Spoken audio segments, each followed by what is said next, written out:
शहर की भीड़भाड़ से दूर एक पुराना कस्बा था नारायणपुर। वहाँ की छोटी पतली तंग गलियाँ और मकानों की हालत बहुत ही खस्ता और सबसे अजीब, लोग भी कुछ अजीब ही रहा करते थे। लेकिन सबसे अजीब थी वहाँ की एक आदत, जो कि हर शाम 7 बजे एक बूढ़ा आदमी साइकिल पर आता, घर घर जाकर धूप बत्तियाँ बेचता। उसकी आवाज़ अब कस्बे की पहचान बन गई थी। धूप बत्ती ले लो, शुद्ध चंदन शाम को जलाओ, आत्मा को शांति मिलेगी। कहते हुए कहते हैं वो धूप बत्ती आम नहीं थी। उसका धुआं भारी लगता था और अजीब सी गंध आती थी, जैसे जली हुई लकड़ी, लोबान और कुछ ऐसा जो शब्दों में नहीं बयान किया जा सकता। कस्बे के लोग उसे बाबा कहकर बुलाते। किसी को नहीं पता वो कहाँ से आया, कब आया और उसका असली नाम क्या था, लेकिन सब उससे धूप बत्ती खरीदते डर के मारे। नमस्कार दोस्तों, मैं मुकेश और अपने YouTube चैनल में आप सभी सुनने वालों का स्वागत करता हूँ। कहानी की शुरुआत होती है आरव नाम के एक पत्रकार से, जो दिल्ली से आया था नारायणपुर कि किसी लोक कथा और डॉक्यूमेंट्री बनाने के विचार से ही वो इस नारायणपुर आया था। गांव के रहस्यों में उसकी खास दिलचस्पी थी। उसे धूप बत्ती वाले की कहानी ने बड़ा ही आकर्षित किया। एक आदमी जो हर रोज शाम को सिर्फ वही धूप बत्तियां बेचता है जो शमशान घाटों पर इस्तेमाल होती हैं, और लोग चुपचाप खरीदते हैं। इसमें कुछ तो गड़बड़ है, आरव ने मन ही मन सोचा। आरव ने देखा कि बाबा दिन में कभी नहीं दिखता। ठीक 7 बजे आता है और एक ही रूट पर चलता है। और सबसे हैरान करने वाली बात, वो जिन घरों में धूप बत्ती बेचता है वही अक्सर किसी न किसी की मौत हो जाती है। कभी दादी, कभी बच्चा और कभी खुद घर का मालिक। आरव ने रिकॉर्डिंग शुरू की, लेकिन कैमरे में बाबा की तस्वीर साफ नहीं आ रही थी। कुछ धुंधली लग रही थी, जैसे कोई परछाई हो। शायद कैमरा पुराना हो गया है, आरव ने खुद को समझाया, लेकिन मन में कुछ डर भी लगा। एक रात आरव ने बाबा का पीछा किया। वो जंगल के रास्ते से होता हुआ उस पुराने टूटे फूटे शमशान घाट तक पहुंचा। वहां बाबा ने अपनी साइकिल खड़ी की और एक छोटा सा पिटारा निकाला जिसमें वही धूप बत्तियां थी। लेकिन उस रात कुछ अलग हुआ। शमशान घाट में कोई जल नहीं रहा था, पर धुआं उड़ रहा था, और वह धुआं सीधा बाबा की अगरबत्तियों में समा रहा था। आरव की सांसें तेज हो गई। कैमरा गिर गया। बाबा मुड़ा और पहली बार आरव ने उसकी आंखें देखी, सफेद, बिना पुतली के। तू क्या कर रहा है? बाबा की आवाज गूंजी। आरव भागा, लेकिन जंगल का रास्ता भूल गया, और जब वह सुबह गांव पहुंचा तो उसके कपड़े जले हुए थे और चेहरा राख से सना हुआ था। आरव ने जो देखा उसे अपने कैमरे में कैद तो नहीं कर पाया, लेकिन उसके दिमाग में हमेशा के लिए छप गया। उसने गांव के पुराने पुजारी से पूछा तो उन्होंने बताया, बेटा वो बाबा नहीं है, वो शमशान का राक्षस है। जिन आत्माओं को शांति नहीं मिलती उन्हें वही अपनी धूपबत्तियों के धुएं में समेटता है, पर अगर कोई उसकी राह में आए तो वो उसे भी राख बना देता है। आरव समझ गया कि धूपबत्ती बेचना एक बहाना है। वो आत्माएं लोगों के घरों में भेजी जाती हैं और वही मौत का कारण है। जो घर धूपबत्ती लेता है वहाँ बाबा की छाया बस जाती है। आरव ने तय किया कि वो गांव छोड़ देगा और दिल्ली वापस लौट जाएगा। उसने ट्रेन पकड़ी और जैसे ही नारायणपुर पीछे छूटा उसने राहत की सांस ली। लेकिन ट्रेन में उसके बैग में एक गंध आई, चंदन, लोबान और जलती हुई लकड़ी। वो घबरा गया। बैग खोला तो उसने वही बाबा की धूपबत्ती देखी जो उसने कभी खरीदी ही नहीं थी। ट्रेन की खिड़की से देखा तो प्लेटफॉर्म पर वही बाबा खड़ा था, हाथ हिला रहा था। धूपबत्ती ले लो। ट्रेन की बत्तियां झपझप करने लगी, और जब सुबह टीटी ने आरव को उठाना चाहा तो उसकी सीट पर सिर्फ राख थी। ट्रेन से लौटने के बाद आरव अपने दिल्ली वाले फ्लैट पर पहुंचा। थका हुआ था, बदन में अजीब सी ऐंठन थी। उसने खुद को समझाया कि ये सब मानसिक थकान की वजह से लग रहा है, कुछ परेशान लग रहा हूँ। लेकिन सब कुछ वहीं नहीं रुका।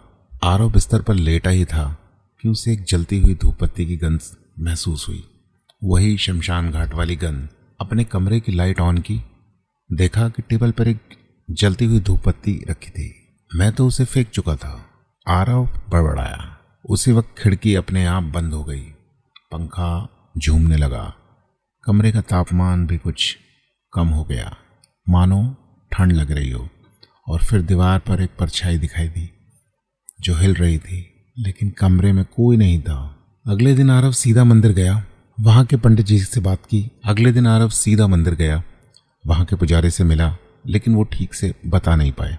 एक दिन उसने वही धूप बत्ती जलाई, ये सोचकर कि शायद वो जान पाए कि इसके पीछे क्या राज है। जैसे ही धुआं उठा, दीवारों पर आकृतियां उभरने लगी। जलते हुए शव, चीखते हुए मुंह, जलती हुई लाशें, चीखता हुआ मुंह, और बीच में बाबा की वही बड़ी बड़ी सफेद आंखें।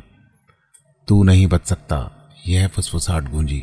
तू नहीं बच सकता, यह आवाज कमरे में गूंजने लगी। डर के मारे आरव फिर नरैनीपुर पहुंचा, ये समझने के लिए आखिर उसके साथ क्या हो रहा है। लेकिन इस बार कस्बा पूरी तरीके से बदल चुका था। वहां अब कोई बाबा नहीं था। लोग उसकी बात सुनते ही चुप हो जाते थे। रास्ते में एक बूढ़ी औरत मिली। मैंने पूछा, बाबा को कहीं देखा है? तो जवाब सामने से आया, बाबा तो 2 साल पहले ही शमशान में जल गए, पर मैं तो 2 हफ्ते पहले ही मिला था। आरव ने जोर से चिल्लाया। जिसे तो मिला था वो बाबा नहीं था। दरअसल बाबा की मौत के बाद शमशान का राक्षस खुला घूम रहा है। आरव ने तय किया, या तो सच सामने आ जाएगा या सब खत्म हो जाएगा। वो सीधा उसी शमशान घाट पहुंचा। रात के 1 बजे पूरा जंगल सन्नाटा। चांद की रोशनी में वो वहीं टूटी हुई साइकिल दिखी, धूल में लिपटी हुई, और वहां एक छोटा सा मसान जिसमें धूप बत्तियों का पिटारा भी रखा था। जैसे ही आरव ने उसे छुआ, जमीन हिल गई।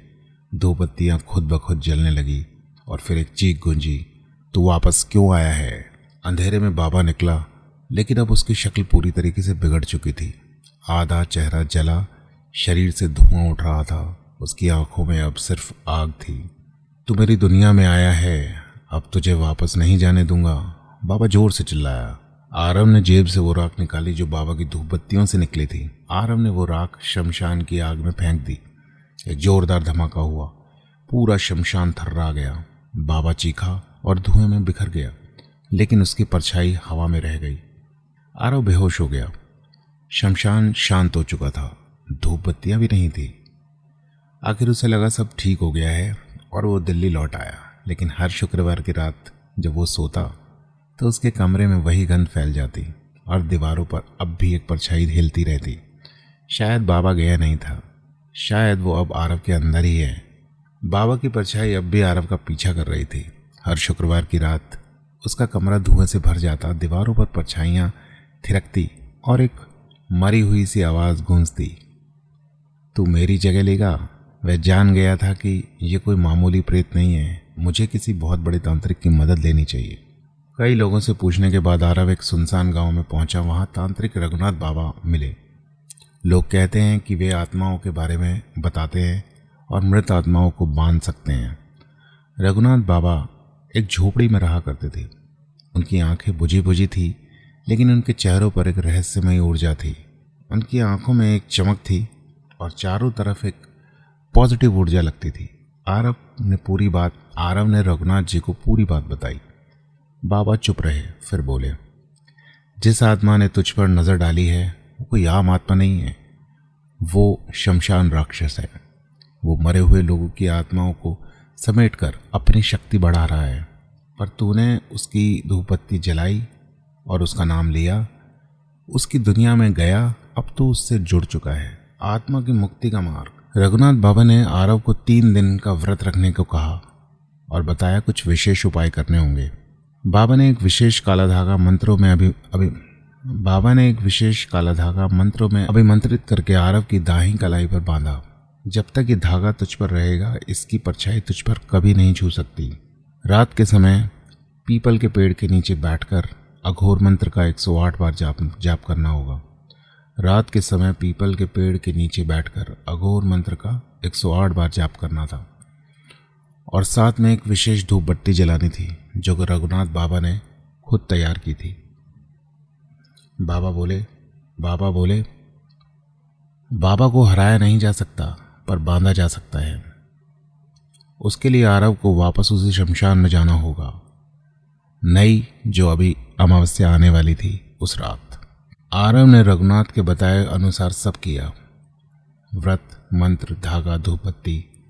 अब बस अंतिम काम बाकी था, वो था शमशान घाट में जाना। अमावस्या की रात थी, चारों तरफ सन्नाटा और काली धुंध। अमावस्या की रात थी। चारों तरफ सन्नाटा और काला धुआं फैला हुआ था। आरव ने रघुनाथ द्वारा दी गई काली मिट्टी की मुट्ठी निकाली जो बाबा की परछाई को बांध सकती थी।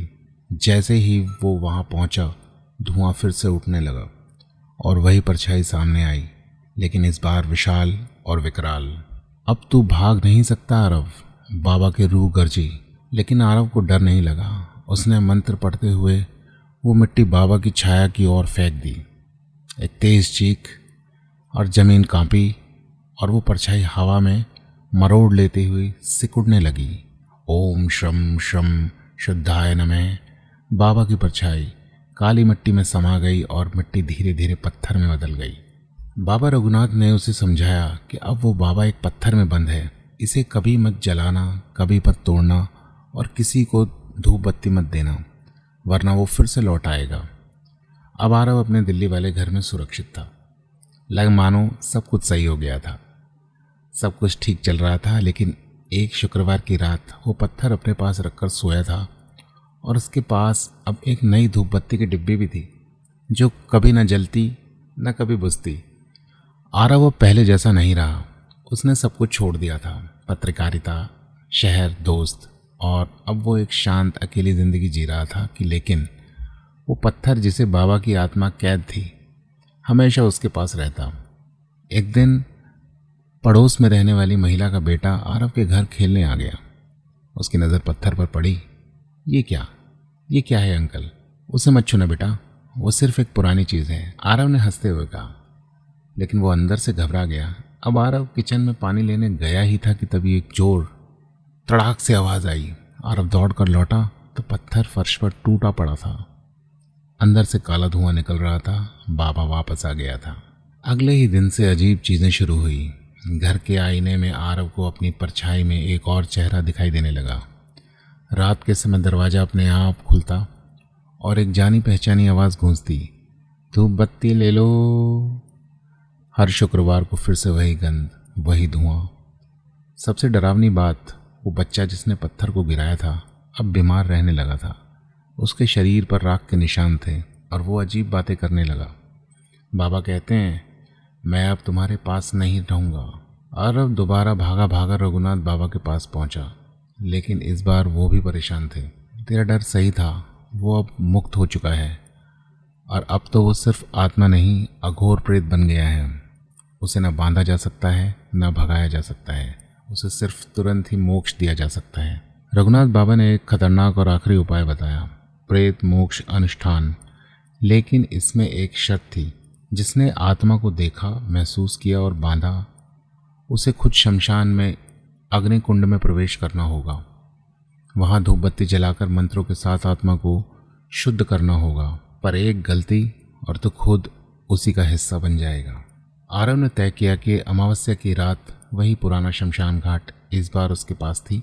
रघुनाथ बाबा द्वारा दी गई मोक्ष धूप बत्ती, एक रुद्राक्ष माला और अपने प्राण की आहुति देने की हिम्मत। आरव ने अग्निकुंड में धूप बत्ती जलाई। पूरा शमशान फिर से धुएं से भर गया। बाबा की आत्मा गरजी, तू मुझे फिर बांध नहीं सकता, अब मैं हर जगह हूँ, मैं तेरे अंदर भी हूँ। आरव ने आंखें बंद की और प्रेत मोचन मंत्र का जाप किया। ओम श्रीं ह्रीं क्लीं काल भैरवाय नमः। धुआं और गाढ़ा हुआ। आरव का शरीर कांपने लगा। अग्नि एकदम नीली हो गई। तभी बाबा की आत्मा आरव के शरीर में घुसने लगी, लेकिन आरव ने खुद को अग्निकुंड की ओर धकेल दिया और एक जोरदार विस्फोट हुआ। अगली सुबह शमशान शांत था। अग्निकुंड बुझ चुका था, आरव नहीं था।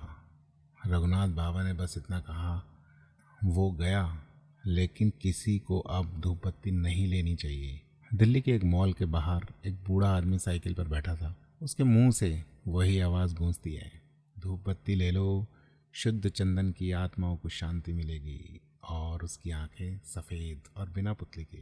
क्यों? कुछ धुएं कभी बुझते नहीं। दोस्तों, कैसी लगी ये कहानी अपने कमेंट देकर ज़रूर बताइए। मिलते हैं एक और नई कहानी के साथ, क्योंकि हर कहानी कुछ कहती है। नमस्कार।